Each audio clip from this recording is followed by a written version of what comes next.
વહીવટીદારના શાસનમાં આપવામાં આવેલ છે તેની અમે યોગ તપાસ કરશું। રાધનપુર નગરપાલિકાના પ્રમુખનું કહેવું છે કે જે સમયે આ વર્ક ઓર્ડર આપવામાં આવ્યો હતો તે સમયે અમારી અહીંયા બોડી ન હતી અને હું પ્રમુખ તરીકે ન હતી, પરંતુ જો કદાચ ભ્રષ્ટાચાર હશે તો હું તપાસ કરાવી લઈશ। આ બધું વાંચન સાથે હાસ્યાસ્પદ એક નિવેદન પ્રમુખનું સામે આવ્યું છે, જેની આજે વાત કરવી છે। નમસ્કાર, ક્રાઇમ આવાજ ન્યૂઝમાં તમારું સ્વાગત છે અને હું છું તમારો નાનજીભાઈ ઠાકોર।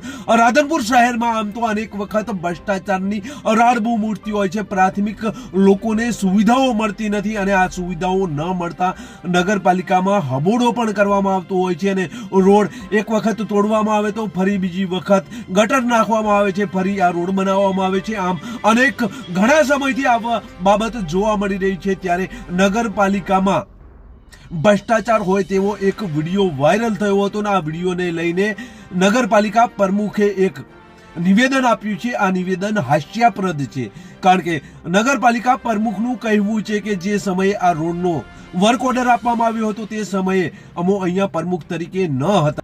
નિવેદન સાંભળીને તમને પણ હાસ્યાસ્પદ લાગશે, કારણ કે જે સમયે વર્ક ઓર્ડર આપવામાં આવ્યો હતો તે સમયે આ પ્રમુખ ન હતા, પરંતુ જ્યારે આ રોડ બન્યો છે ત્યારે આ પ્રમુખ હાજર હતા અને પ્રમુખ તરીકે તેમની નિમણૂક પણ કરવામાં આવી હતી। ત્યારે તેમની જવાબદારી હતી કે રાધનપુર શહેરનો આ રોડ કેવા પ્રકારનો બની રહ્યો છે। આ રોડમાં એટલી માલની હલકી ગુણવત્તા છે કે આંગળીથી પણ આ રોડ તૂટી રહ્યો છે અને એ વિડીયો પણ એક રાધનપુર જે નગરપાલિકાના કોર્પોરેટર છે તેમણે એ વાયરલ કર્યો છે અને એ વાયરલ કર્યા બાદ આ પ્રમુખે નિવેદન આપ્યું છે। તો આ પ્રમુખનું નિવેદન સાંભળીએ, ત્યારબાદ વધુ ચર્ચા કરીએ। હું નગરપાલિકા પ્રમુખ ભાવનાબેન વિક્રમભાઈ જોશી। જલારામ સોસાયટીનો રોડનો વિડીયો વાયરલ થયો છે, તેની અમને જાણ થતાં અમે એની યોગ તપાસ કરશું ને આ વર્ક ઓર્ડર અમારા થ્રુ આપવામાં આવેલ નથી, વહીવટીદારના શાસનમાં આપવામાં આવેલ છે તેની અમે યોગ તપાસ કરશું ને યોગ લાગશે તો એનું બિલ પણ રોકશું।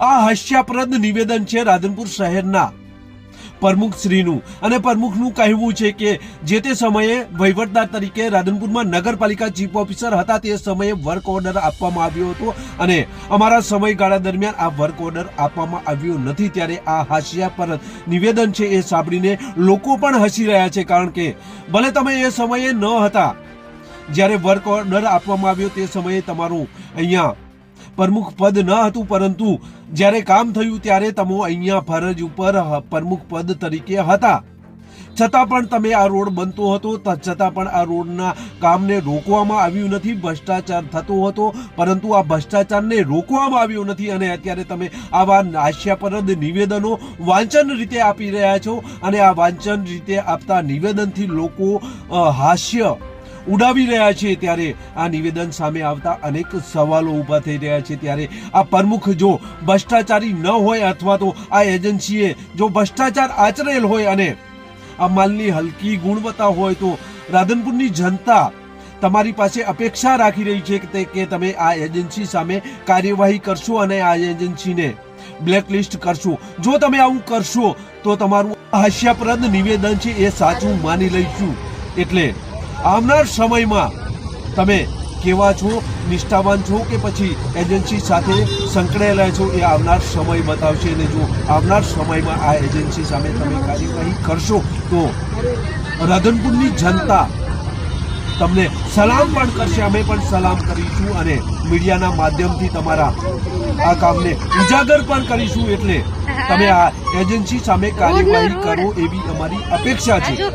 જો તમે અમારી ચેનલમાં નવા છો અને આવા જ લેટેસ્ટ ન્યૂઝ જોવા માંગો છો તો અમારી ચેનલને અત્યારે સબસ્ક્રાઇબ કરો, જેથી આવનાર લેટેસ્ટ ન્યૂઝ તમારા સુધી પહોંચી શકે। નમસ્કાર।